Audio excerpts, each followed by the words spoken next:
What is going on, everybody? It's your boy Jimmy James 59 and coming at you with a video on the Portuguese. As you all know, Portuguese recently got buffed, pretty big buff where their forgers produce wood. And so I want to show y'all how you can do that here with 18 pop scouts. Now, I will tell you up front, this was a very messy game, and one of the reasons why I chose to show the build order here is because of the fact that this game is so messy, and I think that this shows some of the strengths of being able to go up really fast with the Portuguese, but also where you can see some weaknesses. So, right, we're going to go take a look at this, right? Definitely, and hey, if you enjoy this content, definitely like, subscribe to the video. So the way that this build works is that you get to 6 on sheep, but then what you're going to want to do, right, is that you're going to want to go immediately to get a boar. You can see actually our opponent, right, coming in for a lame really quickly. He's going to take those sheep that we would have discovered right here. So we're going to be down 2 sheep here in this build, which again, actually I think shows you just how strong the Portuguese build is, right? So just to give you that heads up, right? Now we're taking this boar. One of the reasons you want to take this boar early is to get that faster gathering food of the boar going. But you also, because I think opponents can be pretty tricky, right? They know what you want to go for, and they know that you can get a good uptime. I think a lot of opponents actually are going to start trying to lame Portuguese heavily because now they have a really great early game. So we're down 2 sheep. What you do with the next 4 villagers, right? Once you collect that boar, you're going to want to go to berries, right? We're going to go and we want to get 6 villagers on berries, right? This is very specific here, right? So you can see, right, we're luring in this deer. You should only have to lure in 1 deer to make this build work.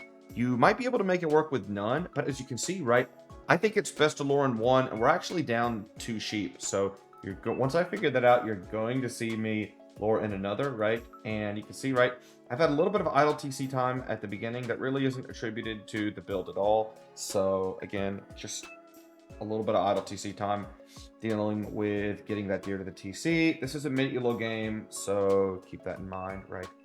And right now we're going around scouting, and this is one of the things about getting, when you think you're going to miss a boar or you're missing sheep, right? We've already, if you could take a look at my scouting here, right? Pretty good scouting of the base so far, gotta say. And that's why I was pretty confused, and that's why I had a little bit of idle time collected here, right? So it's just one of those things, right? As you can see, we've been literally, we haven't put a single villager on wood yet. So trust me, you're gonna have the food to pull this off. Now, what you do, right? You want to get 6 on berries, right? Take a look at our food count here. Keep sending the rest to the boar until, right, you get to the second to last villager. You're going to send 2 villagers from the boar to wood, and then you're going to send another, right, this other villager here. And so this is going to be 3 on wood for the moment. And take a look, right? See, we're at 100. Boom, right? Remember, we have to get this lumber camp up pretty fast because you have to have 2 Dark Age buildings to advance to the next age. So we're not quite there yet. And so right now you can see what we're looking for, these sheep, and we've realized at this point that he's lamed. We kind of had an idea that he was laming earlier just because his score was so high. Kind of figured that that was the case, and I just wanted to get the boar in. And look, boom, right, we're up to the Feudal Age really easily, and we actually have an excess of food. And so that's certainly something to keep in mind, right? This build is very powerful. 18 pop, I think, is about the fastest you can do it because, again, you saw the timing that we made it work here, right? We had to get 6 on berries to make the timing work. Now, when you transition from here, right, you want to put 8 on wood. That's the goal here, to get 8 on wood. And we should be able to get double bit axe and horse collar pretty smoothly upon clicking up. And remember, this is an Arabia, right, with the boar instead of elephant. So if you have elephant, you're gonna have more food. Now, what you do in the transition, pull a villager off of berries, right? Because you're still going to be getting a lot of wood income there to help make a house. And then also, right, go ahead, boom, get your house up. Now, meanwhile, right, our cumin player, right, is right, he's got his food. Cumins, I think, are such an underrated sip. I think they're very, very tricky to deal with, right? And I'm always surprised at how well at how well humans play, right? And boom, right? It's 8:30, right? You used to never be able to do this with Portuguese, and now that's exactly what we're doing, right? This is this is 18 pop scouts, right? Welcome to it. You can see, boom, we have enough resources to go ahead and grab a stable, right? We have a ton of food in the bank, and we're just basically waiting to get the wood. You get double bit axe, should be coming in shortly. And then you do this scout build basically as you normally would, right? You're going to proceed. You want to get your villages on straggler trees. We're trying to get this wood for horse collar, and you can see we have it, and we're just got it in the bank. Again, we've queued up 2 scouts, right? So we got that. Boom. All right. We have villagers here. Again, we don't have a ton of idle time, right? As you can see.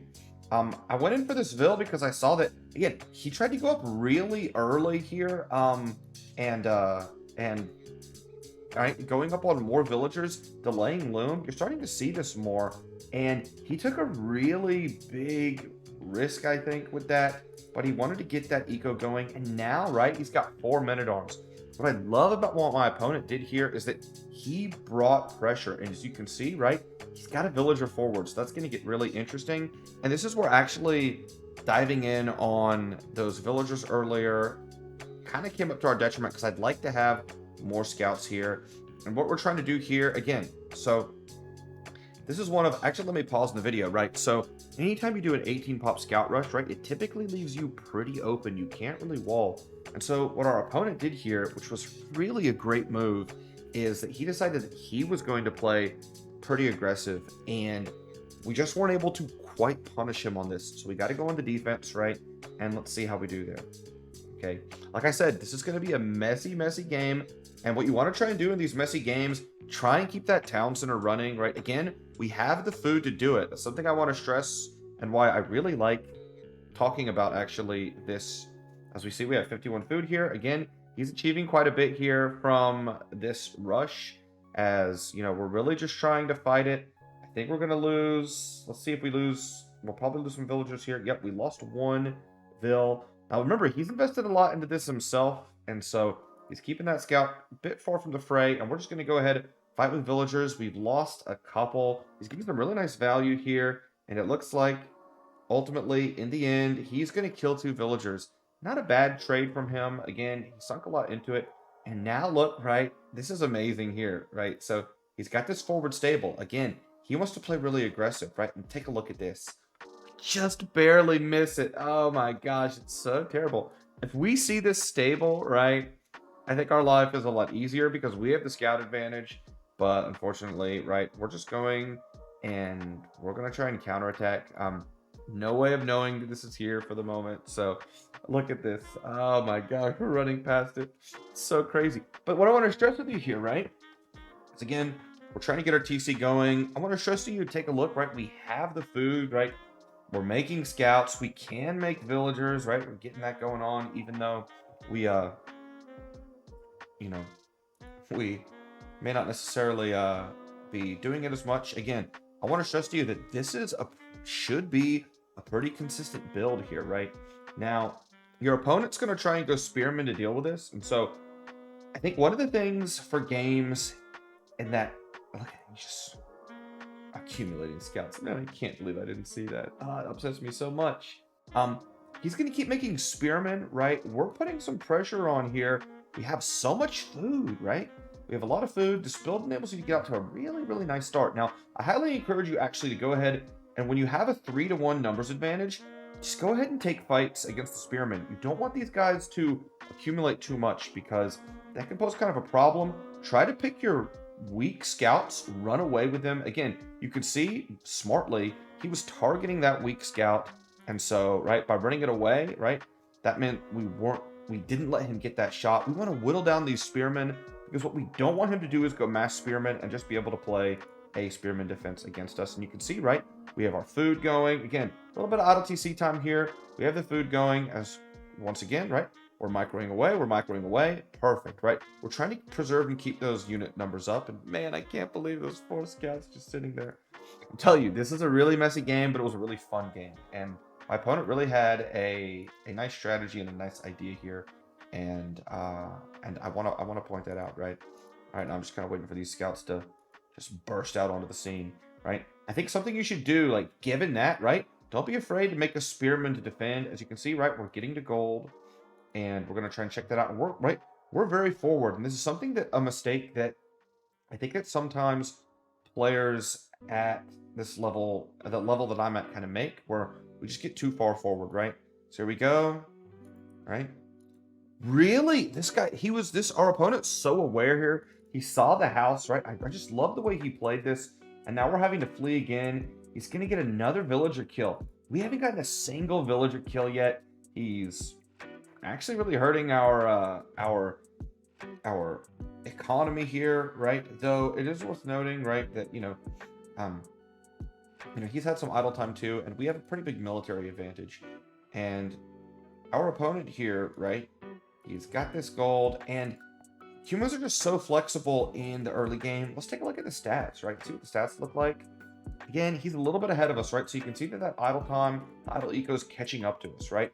But what I want to stress to you is, I don't think actually I saw this, but, again, honestly, I gotta say, like, my opponent here, I really felt like outplayed me from an awareness perspective here. I thought that he was just really, really on point, really on the ball, right? And I was very impressed. Humans are just such an interesting civilization, and he really used them to the fullest, right? We're just going to try and do some damage here. There's too many spearmen to attack. We're going to go ahead, right? We have a spearman of our own that we're going to mix in there, right? See if he can, see if we can get him away. And one of the things that I like that I did this game, though, right, is that I kept making scouts so that I could keep forcing the pressure, keep forcing him to expend some units. As you can see, he's getting up to the Castle Age, which is actually pretty impressive.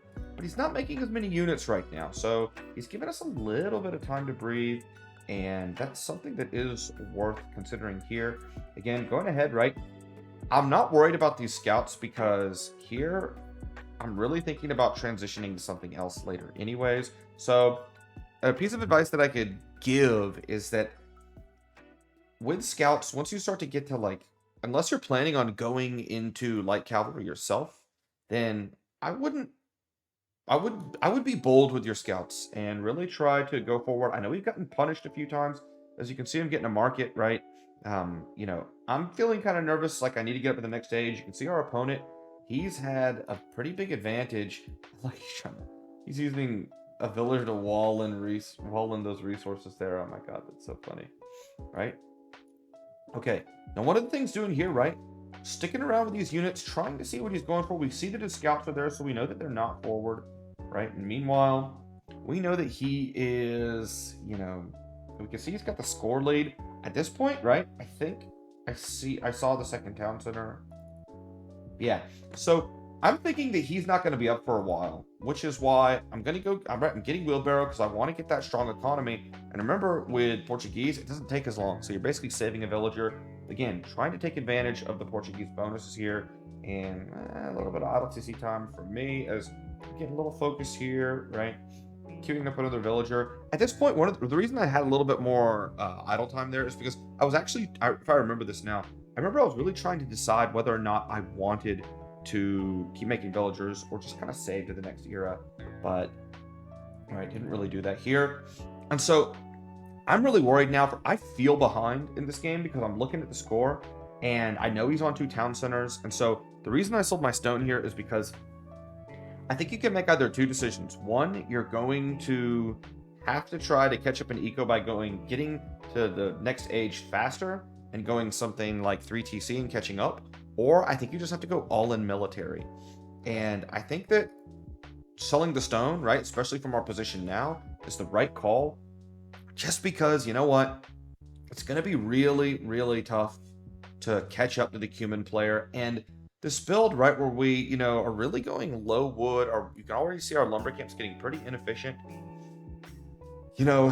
It doesn't really lend itself, I think, to trying to catch up in eco when you're up against a matchup like humans. So basically, I just didn't feel like I had the options there. I'm banking up a ton of food, a ton of gold, and I'm going for 3 stables, right? And I want to play 3 stable knights. Again, that's a bit tough against humans. And so you can see here, right? Let's go ahead, take a look, right? one thing I'm doing here, the reason I go in and then kind of back off is I wanted to see what his upgrades were. And you can see, right, seeing that, I'm starting to switch things around. I actually decided to go with the armor and then forging. The reason I decided for that is because I thought, well, you know, I know that he's probably wanting to go into knights. However, oh, look at this guy. That's so funny, man. Actually, this is my first time going back and look at this game. I didn't realize he went forward stables. He really wanted to put the pressure on. But this is a big risk too, right? So again, we're gonna have to play defense, and now we're going in. We're trying to do some damage, trying to keep some chaos at his base. Again, these scouts, we know he wants to go knights, so we know that these scouts are, now's the time for them to get value, and that's what we're going for here, right? So we get a villager pick, right? We have armor, because again, we want to go try and get some value. Now we have +2 armor, and again, it's all about getting knights. And here we make another lumber camp, because this is getting really inefficient, and so we're just going to go ahead and put there. He's also getting light cavalry upgrade, right? So really nice play, actually, from him, and we're going forward. And he's got these knights. He's gathering them here. Oh my gosh, you know. But you can see, right, it's just power of the Portuguese and having those cheaper knights. We're able to crank these knights out pretty good, right? As well, check it out, right? We're sending villagers forward. Gonna try and wall up here. Again, this is the part of the game where I start getting really nervous. And I'm trying to keep this, I'm trying to keep my composure here, right? We have 3 forward stables. And remember, he's taking advantage of the cumin bonus because you get cheaper stables, so only humans are able to pull that off. But we're just going to go forward here, try and get some villager kills, try to shut down that economy. And right now our knights, right, we're keeping them gathered at home because we see he doesn't have a ton here, and we're trying to play defense while also just sending our army forward. We have a lot of army, and he's trying to defend with pikemen, so really interesting from him. But as you can see, these guys are on stand ground, and well, we're trying to do some fighting here. And you can see, right, Eco KD, we've actually caught back up. This is the power of going forward, doing some aggression. He's sending these light cav in, right? As you can see, right, we have 8. He has 8. Ooh, he's got a lot. But again, we are getting a lot of kills at his base, right?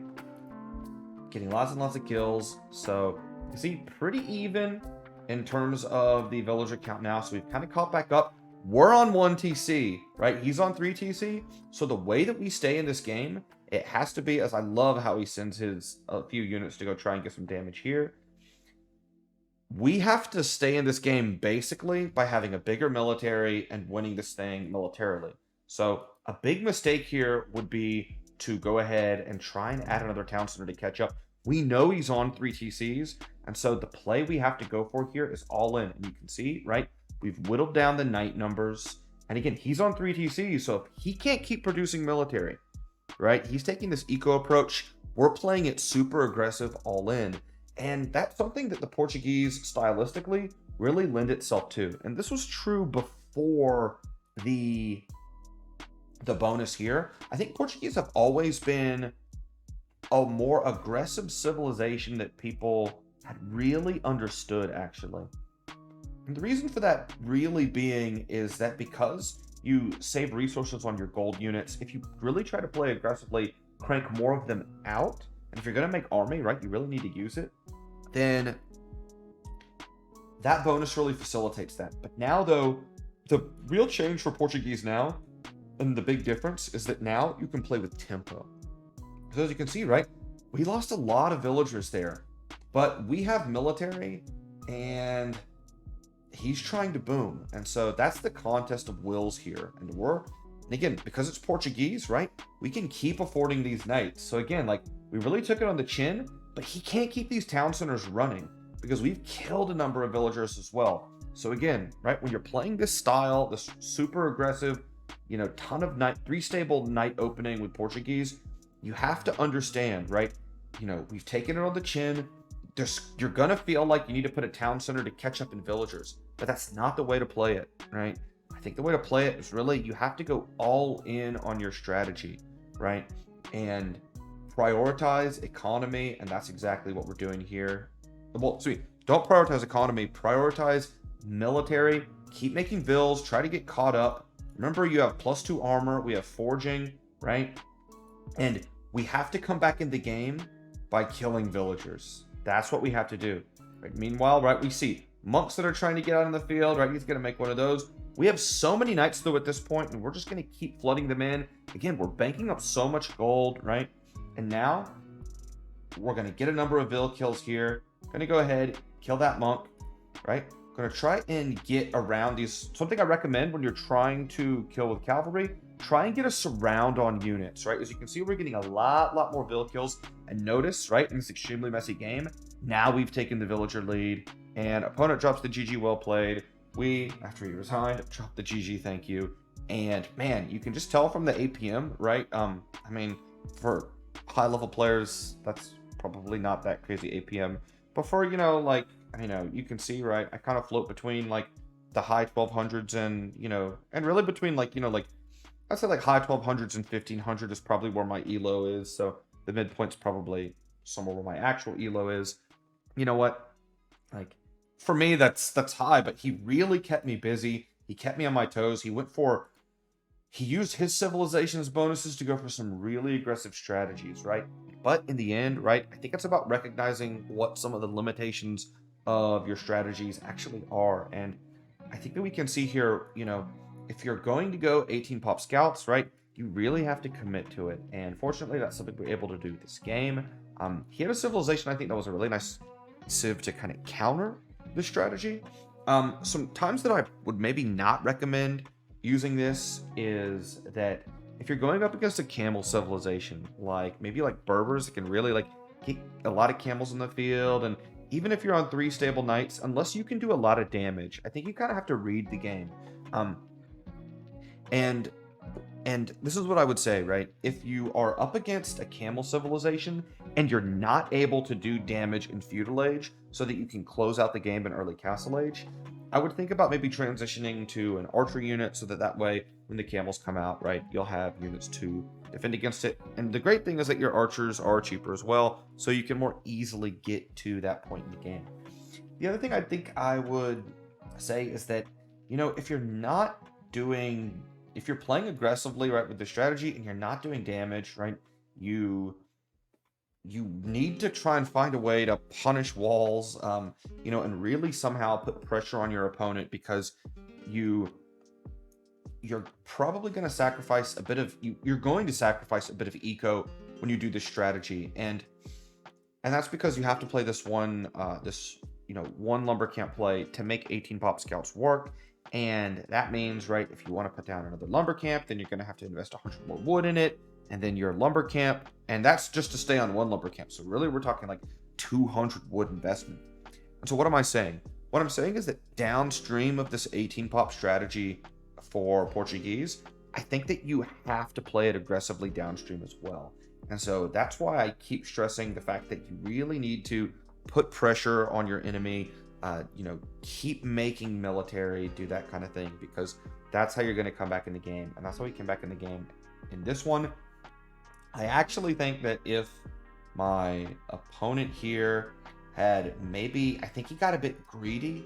Maybe if he had gone for just like 2 town centers or, you know, something like that. I don't know. Like maybe he could have brought this home, or if he had stayed on just like 1 town center himself. But again, he was really trying to take advantage of the cumin bonus, and he has to pay more for knights than we do with Portuguese. So again, you could go back and arbitrate this. At this level, there's probably 50 mistakes being made on each side. Now let's take a look at these stats, right?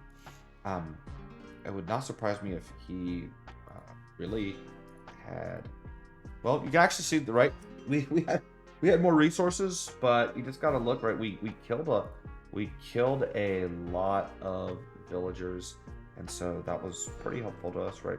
Let me just look through this, and you can see, right? Look at that timing, so you can get those good uptimes here, right? And right, he had a higher max villager, but we killed a number.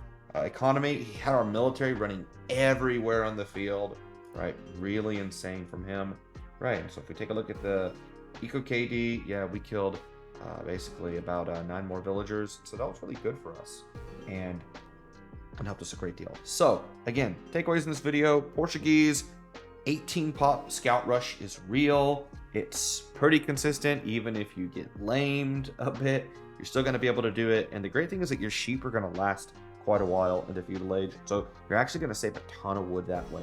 And I would say as well, right, even if opponents, knowing this about Portuguese now, are really going to try to pressure you.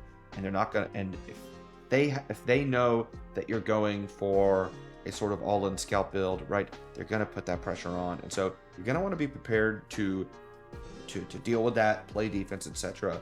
And then you want to make sure that you have a good strategy for the mid game. Again, right? I think that this strategy really, because your berries run out with this strategy pretty early in Feudal Age, so you kind of just go back. So your eco bonus runs out at this point. If you're going to play this strategy, and so it's worth considering whether or not that's the most advantageous thing you can do.